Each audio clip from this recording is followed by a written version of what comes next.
Everyone, welcome to NEET all in one. आज के lecture में हम लोग IUPAC स्टार्ट करने वाले हैं। That is our third system of nomenclature.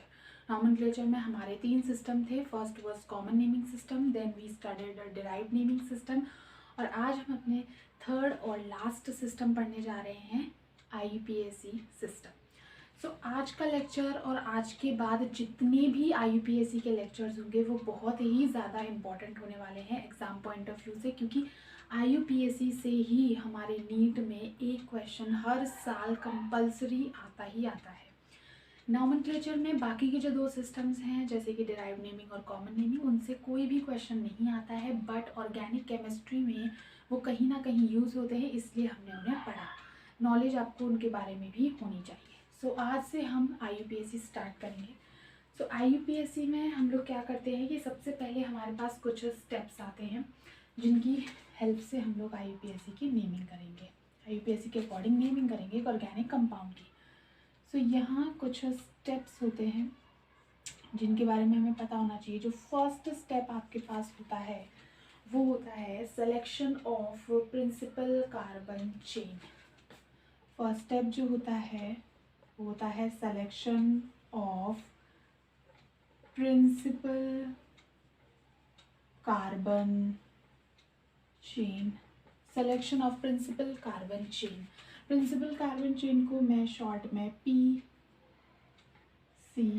भी लिखूंगी, PCC। Selection of PPC, that is principal carbon chain. सबसे पहले हमें प्रिंसिपल कार्बन चेन, अपनी मेन कार्बन चेन को सेलेक्ट करना है कि कौन सी हमारी मेन कार्बन चेन होने वाली है। Second step is numbering of PCC। Numbering of PCC करनी है। जो प्रिंसिपल कार्बन चेन हमने सेलेक्ट की है उसकी हमें नंबरिंग करनी है कि कितने कार्बन की है और कौन सा कार्बन कौन से नंबर का है। थर्ड स्टेप जो आता है वो आता है naming according to IUPAC format. Naming according to IUPAC format. Okay, IUPAC format के अकॉर्डिंग हमें अब उस प्रिंसिपल कार्बन चेन की नेमिंग करनी है। अब वो IUPAC फॉर्मेट क्या होगा, IUPAC फॉर्मेट। अब वो IUPAC फॉर्मेट क्या होगा वो मैं आपको आगे आने वाले लेक्चर्स में बताऊंगी कि IUPAC फॉर्मेट होता क्या है। लेकिन फर्स्ट हम ये 2 स्टेप्स पे फोकस करेंगे कि प्रिंसिपल कार्बन चेन कैसे सेलेक्ट करते हैं और उसकी नंबरिंग कैसे करते हैं। फिर उसके बाद हम अपने थर्ड पॉइंट पे आएंगे, दैट इज IUPAC फॉर्मेट और नेमिंग करना। तो आज जो हम अपना टॉपिक स्टार्ट कर रहे हैं that is selection of PCC। Principal carbon chain select कैसे करते हैं सबसे पहले हम वो पढ़ना स्टार्ट कर रहे हैं।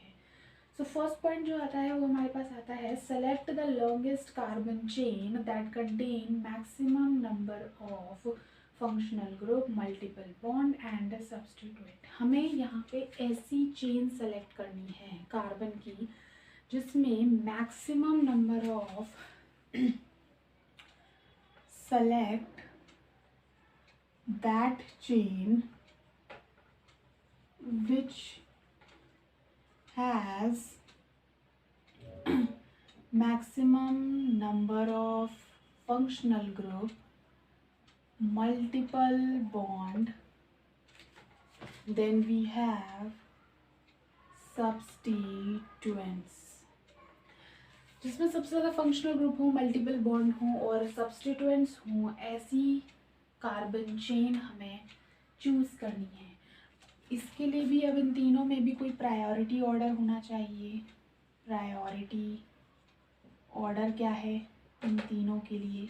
अब इन तीनों में भी, इन सब में भी एक प्रायोरिटी ऑर्डर होना चाहिए। वो प्रायोरिटी ऑर्डर है functional group, then multiple bond, functional group, then multiple bond, then number of carbon, then substituents। Okay, ये हमारे पास प्रायोरिटी ऑर्डर है। सबसे पहले हमें लॉन्गेस्ट कार्बन चेन जो हम सेलेक्ट कर रहे हैं उसमें फंक्शनल ग्रुप तो होना ही होना चाहिए। देन हमें उसमें देखना है कि चलो मल्टीपल बॉन्ड है तो उसे भी ले लेते हैं। फिर नंबर ऑफ़ कार्बन पे फोकस करना है कि हाँ, जब ये दोनों चीज़ हमारे पास सेटिस्फाई हो जाए, जब ये दोनों चीज़ हम चुन लें, तो हमें देखना है कि 4 कार्बन की चूज़ करनी है कि 5 कार्बन की करनी है, तो हम 5 कार्बन की करेंगे क्योंकि number of carbon is important. Then हमें उसमें देखना है सब्स्टिट्यूएंट्स। सो ये प्रायोरिटी ऑर्डर है। सबसे पहले फंक्शनल ग्रुप पे फोकस करना है, मल्टीपल बॉन्ड करना है, then number of carbon, then substituent. आप ऐसा नहीं कर सकते कि आप एक ऐसी चेन चूज़ कर रहे हैं जिसमें मल्टीपल बॉन्ड तो इंक्लूडेड है बट फंक्शनल ग्रुप इंक्लूडेड नहीं है, तो वो चेन आपकी प्रिंसिपल कार्बन चेन नहीं हो सकती। फंक्शनल ग्रुप को प्रायोरिटी आपको पहले देनी है, फिर मल्टीपल बॉन्ड को, फिर नंबर ऑफ कार्बन को, and then in the last substituents को। अब हमारे पास यहाँ पे जो एक और पॉइंट आता है वो आता है, if carbon containing functional group present then its carbon should be included in PCC. If carbon containing functional group present then include that carbon in PCC। अगर कोई भी carbon containing functional group present है किसी भी compound में तो उसे PCC में इंक्लूड करना ही करना है।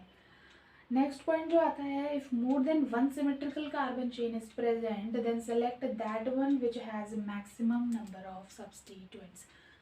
इस पॉइंट को तो मुझे लिखवाने की भी ज़रूरत नहीं है क्योंकि ये प्रायोरिटी ऑर्डर से ही आपको अच्छे से अंडरस्टैंडेबल होगा। आप समझ सकते हैं कि अगर आपके नंबर ऑफ़ कार्बन सेम आ जाते हैं, जैसे अगर एक कार्बन की चेन 5 कार्बन की है और एक और 5 कार्बन की चेन है, तो अब इन दोनों में से आप वो चेन सेलेक्ट करेंगे जिसमें नंबर ऑफ़ सब्स्टिट्यूएंट्स जो होंगे वो मैक्सिमम होंगे। कि अगर फर्स्ट कार्बन चेन जो 5 कार्बन की है उसमें 2 सब्स्टिट्यूएंट हैं और सेकंड कार्बन चेन जो 5 कार्बन की है उसमें सिर्फ एक ही सब्स्टिट्यूएंट है, तो आप फर्स्ट कार्बन चेन को सेलेक्ट करेंगे क्योंकि उसमें ज़्यादा नंबर ऑफ़ सब्स्टिट्यूएंट्स हैं।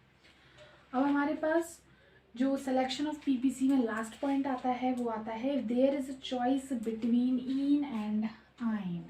If choice between in and ain then prefer in. तो यहाँ पे हमारे पास ये बहुत ही इम्पोर्टेंट पॉइंट आता है कि अगर आपके पास मल्टीपल बॉन्ड में भी 2 सिचुएशन आ जाती हैं, एक इन है और एक आइन है, तो आपको प्रेफर किसको करना है? इन को। यहाँ इन का मतलब क्या हुआ? डबल बॉन्ड, और आइन का मतलब हुआ ट्रिपल बॉन्ड। तो आपको डबल बॉन्ड को प्रायोरिटी देनी है। चेन सिलेक्शन में, प्रिंसिपल कार्बन चेन के सिलेक्शन में आप इन और आइन में से इन को प्रेफरेंस ज़्यादा देंगे। सो ये सब कुछ था सिलेक्शन ऑफ पीपीसी के बारे में and some introduction of IUPAC. Next lecture में हम लोग अपने सेकंड स्टेप पे फोकस करेंगे, that is numbering of PCC. So I hope you like this video and its content. Please subscribe to my channel for more such videos. Thank you so much for watching.